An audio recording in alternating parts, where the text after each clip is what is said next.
La ilaha illallah Muhammadun Rasulullah alaihi salatullah wa alihi wal Miki Buya mengatakan rezeki sedikit adalah cukup apabila hatimu menerima, tetapi rezeki yang banyak selalu kurang bila hatimu rakus. Ini yang dimaksud Buya, rezeki yang dimaksud rezeki zahir atau rezeki batin. Kalau rezeki dua-duanya, bagaimana menerapkannya ini? Rezeki zahir bagaimana, rezeki batin yang bagaimana? Itu mungkin saya tangkap ini yang disebut dengan qanaah atau bagaimana Buya meluruskan hal ini. Terima kasih kepada Pak Toto atas kesempatannya. Assalamualaikum warahmatullahi wabarakatuh. Waalaikumsalam warahmatullahi wabarakatuh. Langsung ke Buya. Oke, saya ingin mengatakan bahasa singkatnya yang menyebabkan engkau hatinya tidak pernah nyaman. Itu satu, sebabnya karena Anda punya praduga yang buruk. Tetapi ketika Anda punya praduga yang baik, tidur Anda akan lelap kok, makan Anda akan lahap. Sejauh mana praduga buruk ini merusak ketenangan jiwa kita. Tetangga baik-baik mengirim makanan dibuang karena takut ada racunnya. Ya kan? Untuk semua manusia, kepada Tuhan juga sama. Kenapa Anda menangis ketika menghadapi satu kesulitan? Sebabnya Anda menangis karena Anda punya praduga buruk kepada Tuhan. Ya kenapa para kekasih Allah itu tidak pernah punya praduga buruk kepada Tuhan? Sekalipun menghadapi musibah, mereka yakin ini adalah, kalau dia seorang ulama, dia akan mengatakannya, ini seorang wali, ini adalah saya sedang diberi karomah oleh Allah. Padahal diberi sakit loh. Ketika kelasnya para nabi, ketika menghadapi musibah, mengatakan inilah kemujizatan yang Allah berikan kepadaku. Iya, seorang ulama soleh ketika menghadapi kesulitan, dia mengatakan aku sedang diberi maunah oleh Allah. Ya kenapa?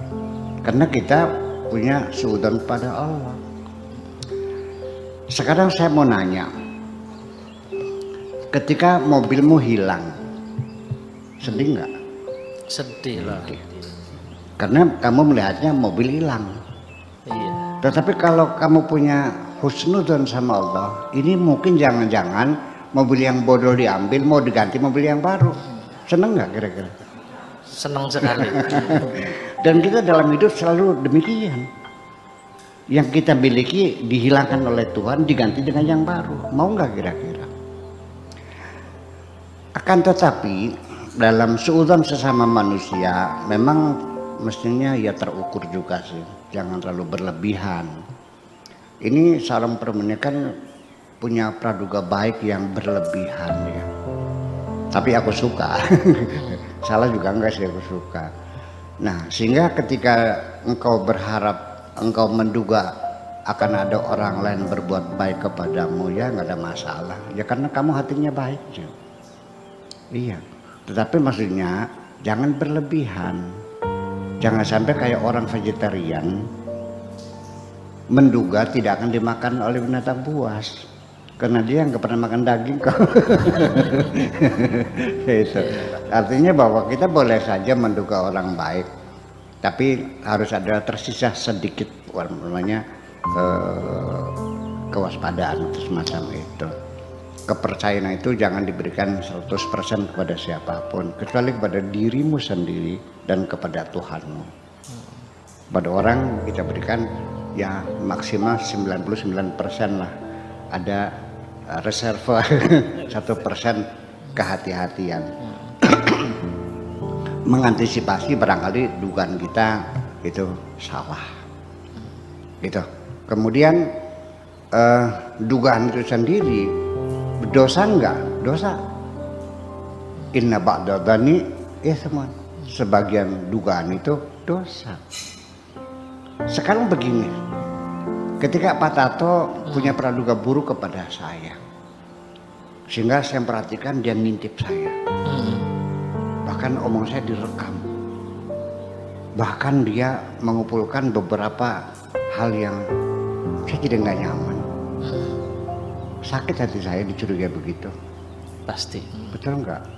Ketika istrimu mencurigai kamu berselingkuh, sakit hati nggak? Wah, nyesek nemen itu. Jadi dengan suudzon ini kita menyakiti hati orang kok. Menyakiti hati orang dapat pahala apa dapat dosa? Kemarin baru saya katakan, ya, merawat perasaan orang jangan sampai tersakiti. Itu dikaitkan dengan keimanan kita terhadap Allah dan hari kiamat. Maka yu'minu billahi wal yaumil akhir falyukrim daifahu. Barang siapapun yang percaya kepada Allah dan hari kiamat, hendaklah hormatilah tamu itu. Karena tamu itu bagaimanapun sensitif. Dia merasa bukan rumahnya. Dia menjadi taruhan pada orang lain. Sehingga akan mudah tersinggung tamu itu apabila kita melakukan sesuatu yang tidak berkenan. Anda coba pakai perasaan yang halus. Ketika saya datang ke rumahmu, engkau membuka pintunya tidak terlalu lebar, saya nggak masuk, saya balik lagi. Apalagi belum apa-apa, ada apa? Suruh masuk aja dulu, silakan duduk. Bapak dari mana? Kan gitu. Sebelum tanya, cobalah mungkin perjalanan jauh haus, segeralah minimal air putih dulu berikan sama dia. Itu kan menghormati tamu. Ya, apa dikiranya tamu tidak tersinggung ketika engkau sering melihat jam tembok? Lihat lagi. Kalau saya bertamu di rumahmu kan gitu. Kalau 3 kali jam tembok saya langsung pulang daripada diusir. Ya artinya perasaan yang semacam itu perlu dirawat. Nah, begitu pula ketika kita ini dicurigai ada orang yang suudzon kepada kita, saya kira amit-amit ya, punten aja dah, gak usah bersahabat lagi dah. Ya. Tetapi ketika istri kita mencintai kita supaya jangan sakit hati, ketika istri kita mencemburui kita, jangan diartikan bahwa istri kita mencurigai kita, nanti sakit hati lagi. Bahwa kecemburuan istrimu itu pertanda bahwa istrimu takut kehilangan. Ya itu. Jadi kita harus bisa mengolah sendirilah supaya kita nyaman.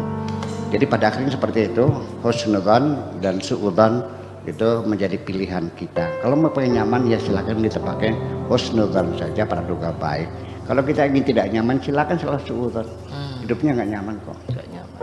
Terus apalagi yang kedua sepertinya? Yang keduanya itu rezeki. Ya rezeki. Begini. Dohir dan batin tadi itu. Iya sekarang rezeki itu aja lah uang, jabatan, gaji, rumah, dagangan, pertanian, ya rezeki itulah. Kalau hatimu itu suka menerima, saya kira apalagi sedikit tidak dikasih juga tetap alhamdulillah kok. Ya hari ini kita bisa makan ya udah selesai. Ya ini dikatakan seperti ini, tuba liman hudiya lil Islam, berbahagialah mereka yang mendapat hidayah, hatinya berserah diri. Wa kana aisyu kafafan, hidupnya tidak punya apa-apa. Wa qanaatan, dan menerima apa adanya. Kebahagiaan itu bukan uangnya banyak kok, tapi sifat qanaah, sikap menerima apa adanya, itu sesungguhnya kunci kebahagiaan.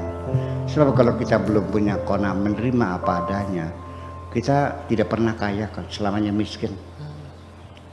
Paham lah kalau punya pesawat 5 cukup belum? Enggak.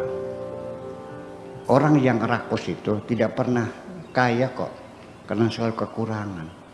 Jadi batasnya kaya apa? Orang kaya itu ketika dia sudah tidak membutuhkan apapun. Terima kasih. Baik, orang kaya orang kaya tidak membutuhkan apa-apa. Kita kembali ke Pak Hambra nih. Begini Pak, berkaitan dengan praduga baik dan praduga buruk. Ketika Bapak tanggal yang disebutkan tahun 2019, saya pengen berguru, jawaban Buya lihat YouTubeku. Itu praduganya seperti apa ke guru kita ini? Ceritakan di sini, Kang. Silakan. Ya, memang waktu saya datang kan berharap ya pada saat itu saya bisa mendapatkan ilmu langsung dari Buya. Nah, tapi kemudian Buya menyampaikan coba lihat YouTube saya, banyak gitu ya. Bagi saya kalau hari itu saya mendapatkan langsung dari Buya, mungkin sedikit yang saya dapat. Betul. Tapi dengan petunjuk yang Buya katakan, maka banyak sekali ilmu yang diberikan Buya melalui YouTube yang saya dapat.